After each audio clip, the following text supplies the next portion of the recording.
Welcome back mga ka-viral. Panibagong update ngayon sa kaso ng missing na beauty contestant ng Toy Batangas na si Catherine Camilon. Wala pa ring malinaw na nangyayari sa kaso ng pagkawala ng teacher at beauty contestera ng Toy Batangas na si Catherine Camilon. Magpasa hanggang ngayon kasi ay hindi pa rin maituro kung saan dinala si Camilon at ano ang tunay na kalagayan ngayon. Ang kanyang greyness and juke ay hindi pa rin mahanap kahit nangako na ang PNP na gagawin ng lahat para ma-recover ang sasakyan ng babae.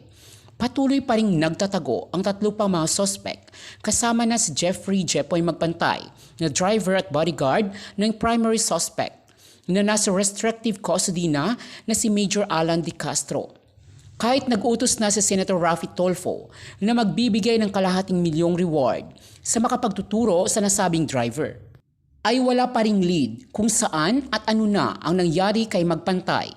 Nanindigan naman ng PNP na limitado lamang ang kaya nilang gawin kay Major Alan De Castro dahil restrictive custody pa lamang ang suspect at hindi pa ito nadidiin sa pagkawala ni Camilon, kaya nakakagamit pa rin ito ng cellphone at nakakakontak sa labas. Maluwag din ang kalagayan niya sa loob ng kampo.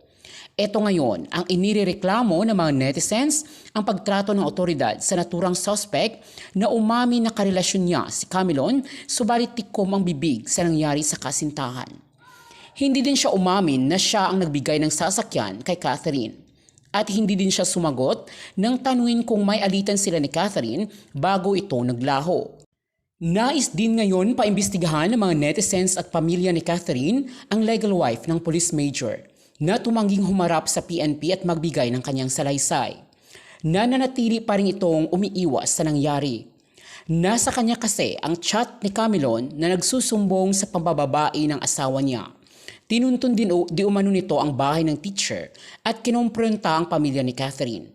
At posibleng alam din ito ang ginagastos ng asawa sa karelasyon nito na guro. Marami ngayon ang naniniwala na sadyang malinis na plinano ang pagkawala ni Catherine. At hindi lang isa o dalawa ang maaaring sangkot dito, kundi marami. Base sa salaysay ng dalawang witness na nakakita ay maliban sa 4 na nakita nila noong gabi ng October 12 na lumipat kay Catherine sa isang sasakyan, ay baka meron pang ibang tao sa loob ng sasakyan na hindi bumaba.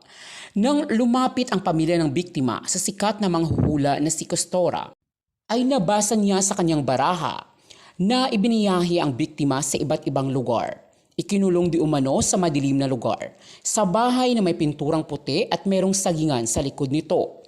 Nakita din niya ang sharp object, patunay na sinasaktan di umano ang babae. At mas lamang daw ang itim na bara kaysa pula na ayon daw sa psychic reader ay hindi naging mabuti ang kalagayan ng babae. Samantala, positibo pa rin ang pamilya ni Catherine Camilon na buhay pa rin ang kanilang kapamilya. Naniniwala pa rin si Rosario Camilon, ina ni Kath, na mahanap nila ang kanilang anak. Samut-saring reaksyon naman ng mga netizens sa kasong ito. Hindi din nila mapigilang madismaya sa mabagal na pag-usad ng kaso dahil umano sa may katungkulan ng suspect at ordinaryong tao lamang ang biktima. Narito ang opinyon ngayon ng mga netizens. Pag mahirap kayang paaminin, pero pag may koneksyon sa batas, mabagal at di mapaamin sa kaso. Opinyon ng isang netizen, sa NBI na dapat yan. Sir Raffy, please help at dalhin sa Senado ang kaso. Walang mangyayari pag sila lang ang hawak para di na uli madadagdagan ang kasong ito sa bansa natin. Ayon naman sa isang netizen, NBI na yan para makulong na yung mga suspects. Jail na si De Castro, asawa niya, Jepoy Magpantay. Dapat ituro na ninyo kung nasaan, mayroon pang reward. Sabi naman ng isa, hindi pwede sabihin na lang, titingnan kung ano magagawa, direkta sa Pangulo. Sabi naman ng isa, cellphone lang nagpapaikot sa mga galamay niya sa labas. May backup si Major, kaya di mapiga si Major. May cellphone pa at dami privilege pa. Yung driver na may direktang relasyon kay Major, kaya yan palang dawit na talaga si Major. Ano na ba?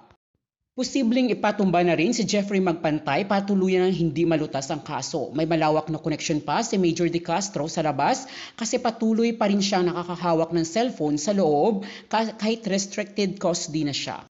Kung ordinaryong tao lang ang sangkot sa kasong ito, ay madali nilang mabibigyan ng linaw ang investigasyon. Tiyak, bugbog sarado na yan sa kulungan.